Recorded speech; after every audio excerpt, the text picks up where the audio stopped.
Assalamualaikum warahmatullahi wabarakatuh.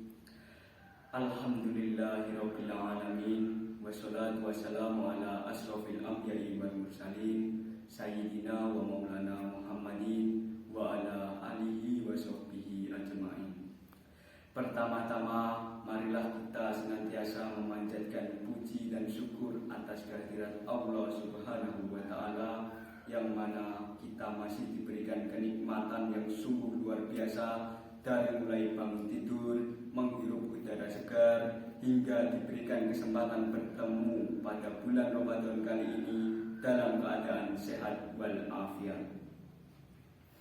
Tak lupa sholawat serta salam semoga tercurah kepada junjungan besar Nabi Agung Muhammad Sallallahu Alaihi Wasallam.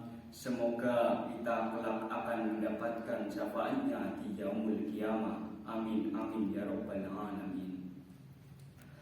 Teman-temanku yang dirahmati Allah Subhanahu wa taala, pada kesempatan kali ini perkenalkan saya Muhammad Febriansyah, perwakilan dari kelas 10-4 untuk menyampaikan kultum dengan judul Puasa dan Ibadah Sosial.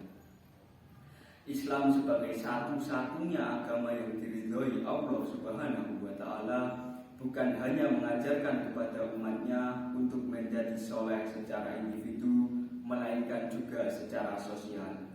Kesalehan pribadi harus diikuti dengan kesalehan sosial. Sebagaimana ibadah dalam Islam bukan hanya mengurusi ibadah ritual, melainkan juga ibadah sosial. Ibadah sosial mendapatkan porsi yang paling banyak dalam prakteknya.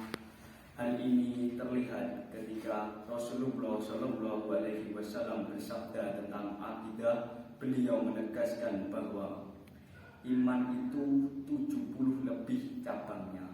Yang paling tinggi adalah syahadat, sedang yang paling rendah adalah menyingkirkan duri dari jalanan. Hadis riwayat Ibnu Majah. Demikian pula ketika Allah Subhanahu wa taala memerintahkan ibadah kepadanya, perintah itu diikuti dengan berbagai kebaikan sosial dalam lingkup yang sangat luas. Allah Subhanahu wa taala berfirman dalam surat An-Nisa ayat 36, "Sembahlah Allah dan janganlah kamu mempersekutukannya dengan sesuatu pun, dan berbuatlah baik kepada dua orang ibu bapak, karib kerabat, anak-anak yatim, orang-orang miskin, tetangga yang dekat dan tetangga yang jauh, dan teman sejawat, ibnu sabil dan hamba sahayamu. Dan sesungguhnya Allah tidak menyukai orang-orang yang sombong dan membanggakan dirinya." Ibadah puasa sebagaimana dijelaskan oleh para ulama, selain bertujuan untuk membentuk kesalehan pribadi, puasa juga diharapkan mampu membentuk kesalehan sosial. Seseorang dididik untuk memiliki rasa kebersamaan, kesetiakawanan, dan perhatian terhadap kaum miskin dan orang lemah. Sisi kesalehan sosial ini merupakan salah satu roh atau substansi dari pelaksanaan ibadah agama.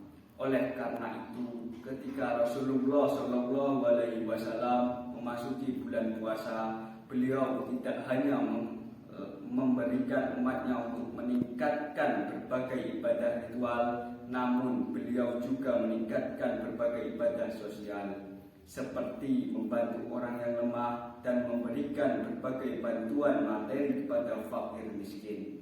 Hal ini diriwayatkan oleh Imam Bukhari bahwa Rasulullah Shallallahu Alaihi Wasallam adalah orang yang paling dermawan. Beliau lebih dermawan lagi di bulan Ramadan, dan kedermawanan Rasulullah Shallallahu Alaihi Wasallam melebihi angin yang berhembus. Hadis riwayat Bukhari. Teman-temanku yang berbahagia, misi sosial yang dimaksud dalam puasa adalah kesadaran untuk berderma dan menyalurkan bantuan bagi mereka yang tidak mampu, seperti fakir miskin dan anak-anak yatim. Oleh karena itu, bulan Ramadan harus mampu menjadi titik awal perubahan terutama dalam kesalehan sosial. Kesalehan sosial seseorang menjadi salah satu ukuran kebaikan seseorang. Bahkan orang yang paling baik setelah baik akidahnya adalah yang baik akhlaknya. Dan yang paling baik akhlaknya adalah yang paling bermanfaat untuk orang lain. Sabda beliau Rasulullah SAW, sebaik-baiknya manusia adalah yang paling bermanfaat untuk manusia. Dalam riwayat lain, orang yang paling dicintai oleh Allah Subhanahu wa Ta'ala adalah orang yang paling bermanfaat bagi manusia. Hadis riwayat At-Tabarani. Salah satu bukti kesalehan sosial bisa diwujudkan dalam terbentuknya lembaga-lembaga sosial seperti lembaga pengelolaan zakat, lembaga pengelolaan infak, lembaga pengelolaan sedekah yang bergerak dalam membantu orang-orang yang lemah, panti asuhan untuk anak-anak yatim dan terlantar, pengobatan gratis dan beasiswa untuk anak tidak mampu dan lain sebagainya. Sehingga gerakan sosial ini mampu mengecilkan lingkaran kemiskinan dan pengangguran, yang mana mereka sering menjadi sasaran empuk pendangkalan keimanan dan permurtadan. Dengan demikian, berpuasa bukan sekedar seremoni, melainkan harus diimbangi dengan membuka harmoni dalam kehidupan diri, kehidupan keluarga dan lingkungan. Karena dalam berpuasa kita bukan hanya disibukkan oleh kegiatan keagamaan, tapi juga kegiatan sosial. Dalam berpuasa kita tidak hanya ditantang agar mampu membangun kesalehan pribadi, tetapi juga dituntut untuk menghasilkan kesalehan sosial dengan mengantisipasi semua realitas sosial yang hadir di hadapan kita. Semoga kita semua diberikan kekuatan untuk menjadi individu yang soleh secara pribadi maupun sosial. Sekian kultum yang saya sampaikan. Jika ada kata yang kurang berkenan di hati teman-teman, ya saya memohon maaf yang sebesar-besarnya.